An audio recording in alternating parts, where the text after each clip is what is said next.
आखिरी टिकट, एक भावनात्मक और जीवन प्रेरक कहानी। रात का समय था।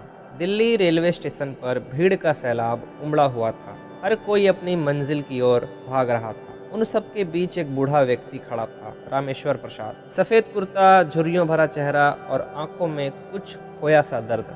हाथ में एक पुराना बैग था और जेब में सिर्फ एक आखिरी टिकट, दिल्ली से वाराणसी। एक सफर की शुरुआत। ट्रेन का नाम था काशी एक्सप्रेस। रामेश्वर जी धीरे धीरे प्लेटफॉर्म नंबर 7 की ओर बढ़े। उनके कदमों में थकान थी, लेकिन चेहरे पर शांति। टिकट चेक करने वाला बोला, बाबूजी सीट कहाँ की है? उन्होंने कहा, स्लीपर कोच, लेकिन कोई जल्दी नहीं बेटा, शायद मंजिल से ज्यादा रास्ता जरूरी है। ट्रेन धीरे धीरे स्टेशन से चली। रामेश्वर जी ने खिड़की के पास बैठकर बाहर देखा। लाल बत्ती झिलमिला रही थी, लोग अलविदा कह रहे थे और पीछे छूटते हुए दिल्ली के मकान, बीते दिनों की परछाइयाँ। हवा के झोंके के साथ यादें लौट आई। याद आया वो दिन जब वे भी जवान थे, आंखों में सपने थे और हाथों में उम्मीदें। वाराणसी से दिल्ली आए थे नौकरी की तलाश में। मील की फैक्ट्री में चौकीदार बने, फिर शादी हुई, बच्चे हुए और जिंदगी गाड़ी चल निकली। समय बीतता गया, बच्चे बड़े हुए, नौकरी में व्यस्त हो गए, पत्नी गुजर गई। घर में सब थे पर कोई साथ नहीं था। कभी कभी सोचते, क्या यही वो जिंदगी थी जिसके लिए मैं शहर आया था? ट्रेन में मुलाकात। सामने की सीट पर एक युवक बैठा था, नाम अमित। लैपटॉप खोले, एयरफोन लगाए, दुनिया से कटा हुआ। रामेश्वर जी ने मुस्कुराकर पूछा, बेटा कहाँ जा रहे हो? अमित ने सिर उठाए बिना कहा, वाराणसी, एक मीटिंग है। रामेश्वर जी ने कहा, वही मेरा घर भी है। अमित ने कहा, ओह अच्छा। फिर दोनों चुप हो गए। थोड़ी देर बाद ट्रेन हिचकोले खाने लगी। रामेश्वर जी ने थैली से रोटी और अचार निकाला। अमित को देखते हुए बोले, बेटा खा लो तुम भी। अमित झिझका, नहीं बाबा, मैं फूड ऑर्डर कर लूंगा। रामेश्वर जी मुस्कुराए, आजकल लोग खाना नहीं नंबर ऑर्डर करते हैं बेटा।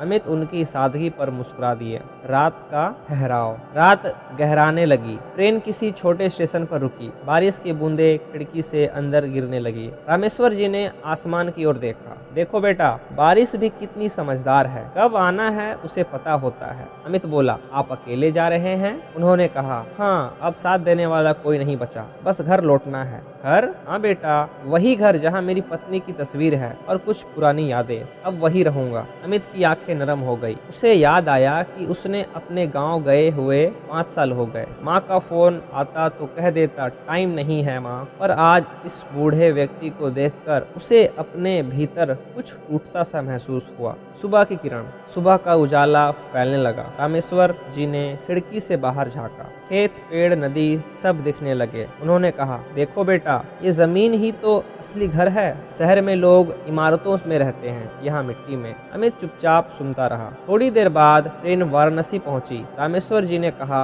बस बेटा, मेरी मंजिल आ गई।